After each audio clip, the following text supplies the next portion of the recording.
Good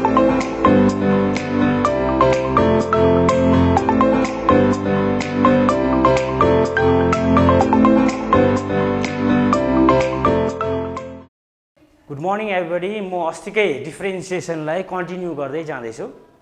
हामीले फर्मुलाहरू गरिसक्यौँ, अलिअलि इन्भर्स सर्कुलर इन्भर्स ट्रिगोनोमेट्रिक फङ्सनबाट पनि हामीले फर्मुलाहरू गरिसक्यौँ, लगको पनि अलिअलि फर्मुला गऱ्यौँ, चेन्ज अफ बेसको पनि फर्मुला गरिसकेको छौँ र आज म क्वेसन लिएर आइरहेको छु फेरि। Y find the derivative of log under root of 1 plus sine x upon 1 minus sine x. So यसलाई हामीले वाइले डिनोट गर्नुपर्छ। Y is equals to log under root of 1 plus sine x upon 1 minus sine x. So root भनेको power हुन्छ half, so log 1 plus sine x upon 1 minus sine x whole to the power half.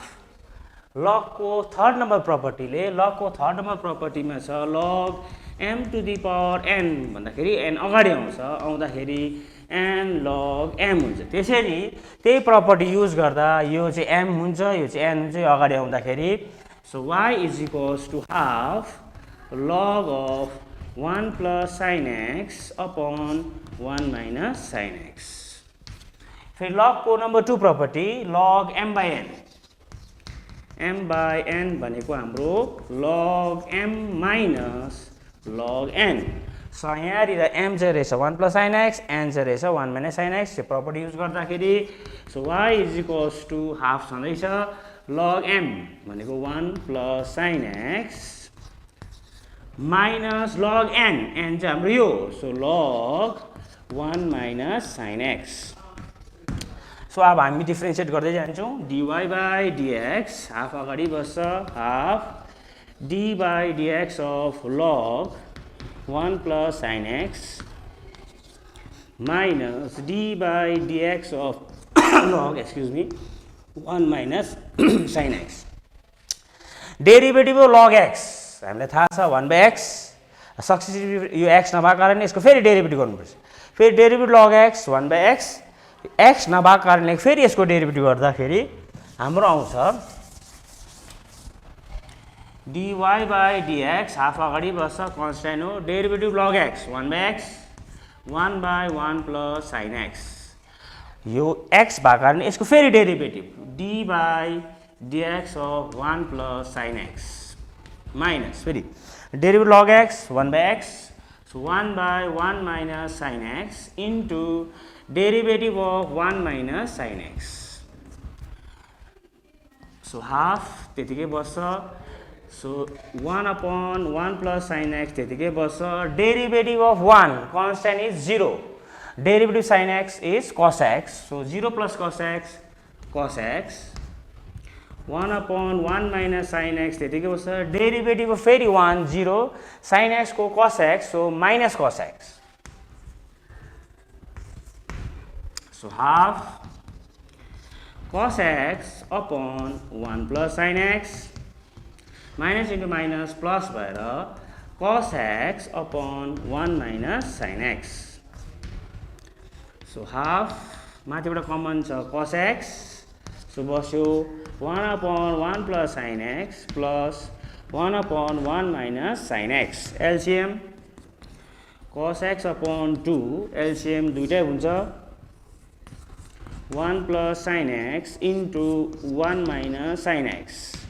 1 minus sine x यता जान्छ, 1 plus sine x उता जाँदाखेरि sine x plus sine x र minus sine x cancel भयो।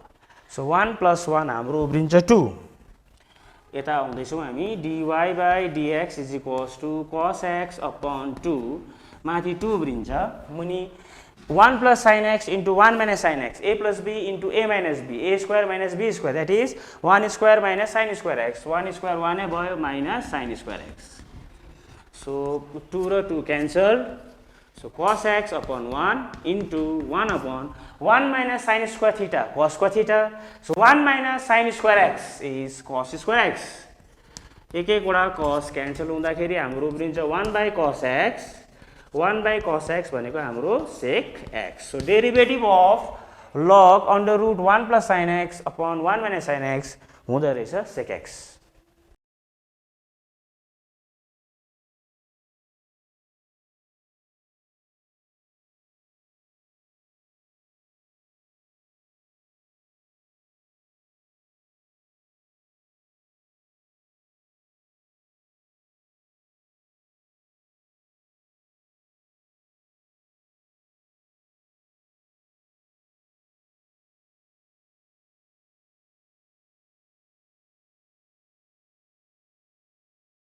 अब यो problem गर्नु अगाडि म इन्भर्स ट्रिगोनोमेट्रिक फंक्सनको एक दुईटा फर्मुला म भन्दैछु। Number 1 tan inverse x plus tan inverse y is equals to tan inverse x plus y upon 1 minus x into y. Tan inverse x plus tan inverse y is equals to tan inverse x plus y upon 1 minus xy. यसलाई माइनसमा गर्दाखेरि tan inverse x minus tan inverse y is equal to sine चाहिँ change हुन्छ, formula will remain same, x minus y upon 1 plus xy is tan inverse x minus tan inverse y. र अझै एउटा छ cot reciprocal formula tan inverse x चाहिँ cot inverse 1 by x हुँदो रहेछ, अनि cot inverse x चाहिँ tan inverse 1 by x. यो चारवटा फर्मुला हामीले याद गर्नुपर्छ अनि हामी क्वेशन थाल्ने छौं।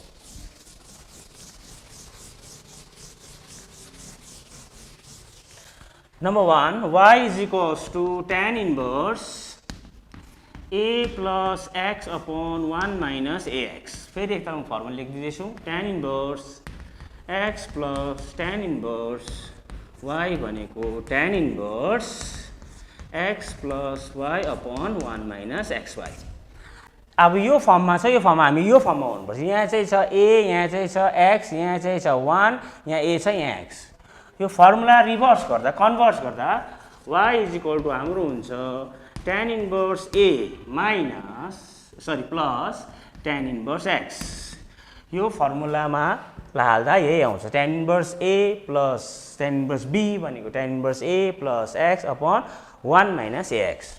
अब यसलाई डिफरेन्शिएट गर्दा dy by dx is equals to d by dx of tan inverse a plus d by dx of tan inverse x.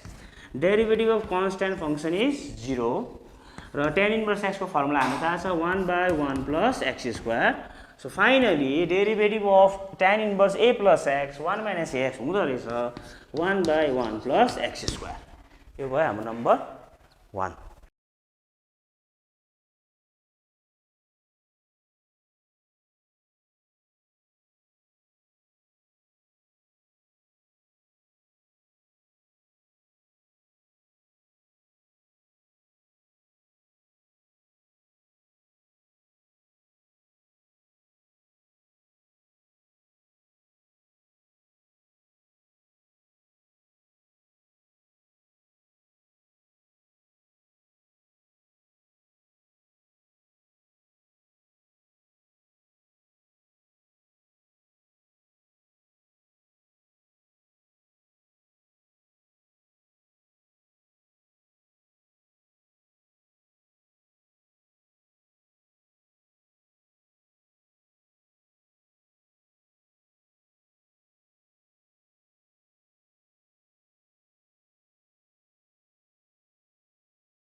र यस्तै क्वेशन यो y is equal to tan inverse 3x minus x cube 1 minus 3xy यो घरमा try गर्ने। Number 3 मा म आउँदैछु, y is equals to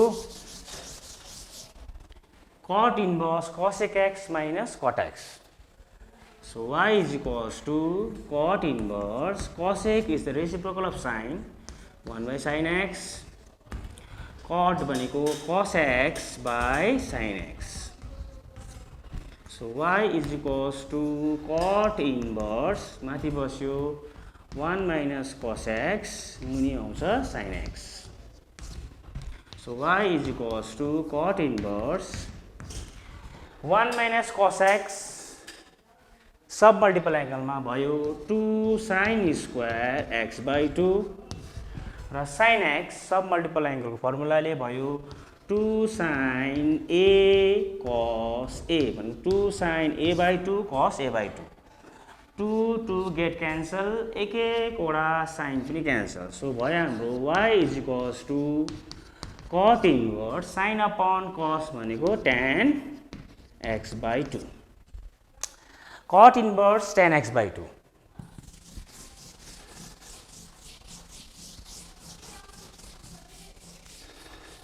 So y is equals to cot inverse tan र cot complementary भएको कारणले tan x by 2 चाहिँ हुन्छ हाम्रो cot 90 degree minus theta. That means cot 90 minus theta is tan theta.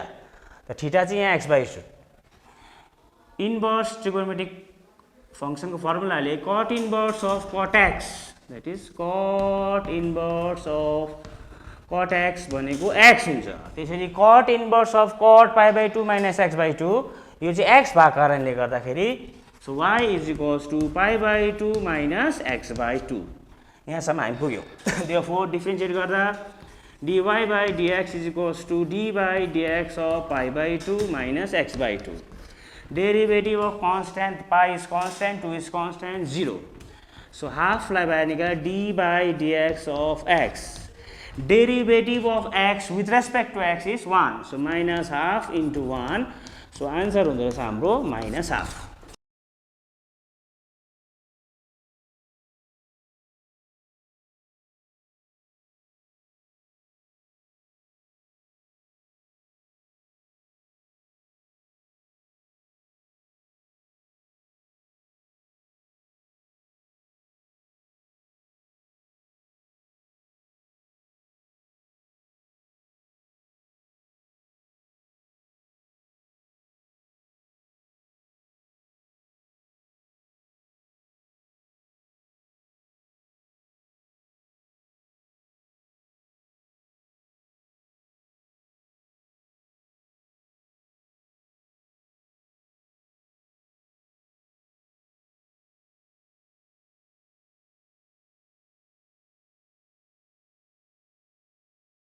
Find the derivative of tan inverse a cos x minus b sin x upon b cos x plus a sin x. यो एकदमै important question हो. अब यसलाई कसरी गर्नुपर्छ भन्दाखेरि चाहिँ हामी न्युमरेटर अनि डिनोमिनेटरलाई cos x ले डिवाइड गरौँ. डिवाइड गर्दाखेरि a cos x upon cos x minus b sin x upon cos x. तलपट्टि पनि डिवाइड गर्नु पर्यो. b cos x upon cos x plus a sin x upon cos x. हामीले के गर्यौं? Numerator अनि डिनोमिनेटरलाई cos x ले divide. किन cos x ले डिवाइड गर्यौं भन्दा sin by cos हाम्रो tan हुन्छ. सो हाम्रो आउँदैछ. So y is equals to tan inverse cos cos cancel, m cos cos cancel, a minus sin by cos is tan, so b tan x. तलपट्टि cancel भएर 1 भयो, so b into 1 b. a sin by cos is tan x, sin x by cos x is tan x. So हाम्रो भयो dividing गर्दा numerator and डिनोमिनेटरलाई cos x ले divide गर्दा आयो हाम्रो a minus b tan x upon b plus a tan x. फेरि divide गरौँ हामी b ले न्युमरेटर अनि डिनोमिनेटरलाई. So y is equals to tan inverse a upon b minus b tan x upon b. तलपट्टि पनि डिवाइड गरौँ. b upon b plus a tan x upon b. So भयो y is equals to tan inverse a by b minus b र b cancel tan x. यहाँ यो b र b cancel भएर 1. यहाँ a by b into tan x. So first मा हामीले cos x ले डिवाइड गर्यौं. सेकेन्ड मा हामीले b ले डिवाइड गर्यौं. र यो a by b लाई tan phi मानिदियौ एकछिनको लागि. Let a by b is equals to tan phi. Inverse circular फंक्सनले गर्दा phi is equals to tan inverse a by b. र भ्यालु हाल्दै जाउँ. So y is equals to tan inverse a by b भनेको हाम्रो tan phi minus tan x 1 plus tan phi into tan x. र यो फर्मुलामा आएछ tan inverse tan A minus tan B 1 plus tan A tan B भनेको class 11 को formula tan A minus B. So y is equals to tan inverse tan A minus tan B upon 1 plus tan A tan B भनेको tan A minus B. So phi minus x. फेरि inverse सर्कुलरको प्रपर्टीले tan inverse of tan x भनेको हाम्रो x मात्रै हुन्छ. So y is equals to phi minus x. Phi को value छ हाम्रो tan inverse a by b. So y is equals to tan inverse a by b minus x. अब डिफरेन्सिएटिङ गर्दाखेरि dy by dx is equals to d by dx of tan inverse a by b minus d by dx of x. यो a by b constant भएको कारणले derivative of constant is 0. So derivative of x with respect to x is 1. So finally minus 1.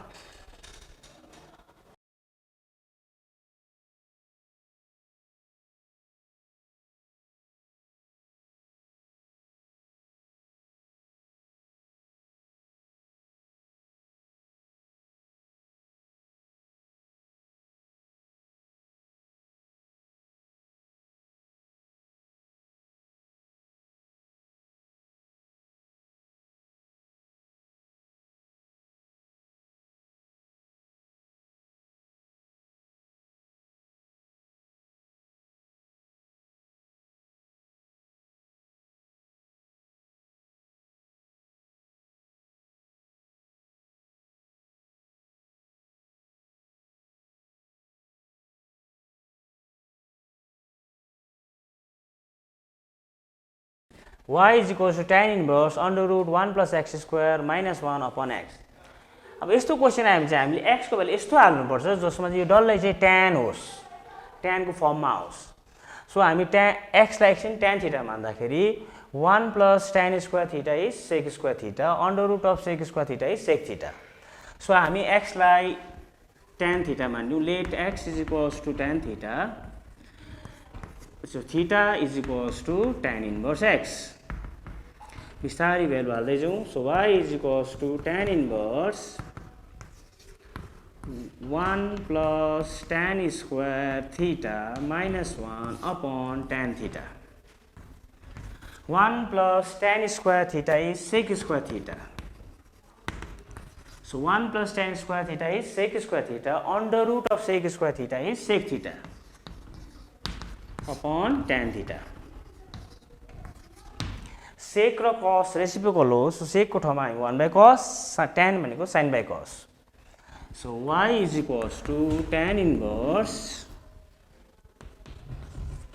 sec भनेको reciprocal of cos 1 by cos theta minus 1, tan भनेको ratio of sin theta and cos theta. माथि LCM निकाल्दा y is equals to tan inverse 1 minus cos x upon sin x. LCM cancel भयो. 1 minus cos x sub multiple angle y is equals to tan inverse 1 minus cos x is 2 sin square theta by 2. So 1 minus cos theta is 2 sin square theta by 2. Sin theta multiple angle 2 sin theta by 2 cos theta by 2. 2 2 एक एकवटा sign cancel हुँदाखेरि so y is equals to tan inverse of tan theta by 2 because sin theta by 2 upon cos theta by 2 is tan theta by 2. प्रपर्टीले tan inverse of tan theta is theta हुँदाखेरि tan inverse of tan theta by 2. So y is equals to हाम्रो theta by 2. Theta को value छ tan inverse x. So finally so y is equals to half tan inverse x. अब हामी derivative गर्दै छौं. dy by dx half constant बाहिरै बस्छ. So derivative of tan inverse x. So derivative of tan inverse x हामीलाई थाहा छ 1 by 1 plus x square. So half into 1 by 1 plus x square. So finally answer आउँछ 1 upon 2 into 1 plus x square. र आजलाई यति. फेरि next क्लासमा हामी भेट हुनेछौं. धन्यवाद.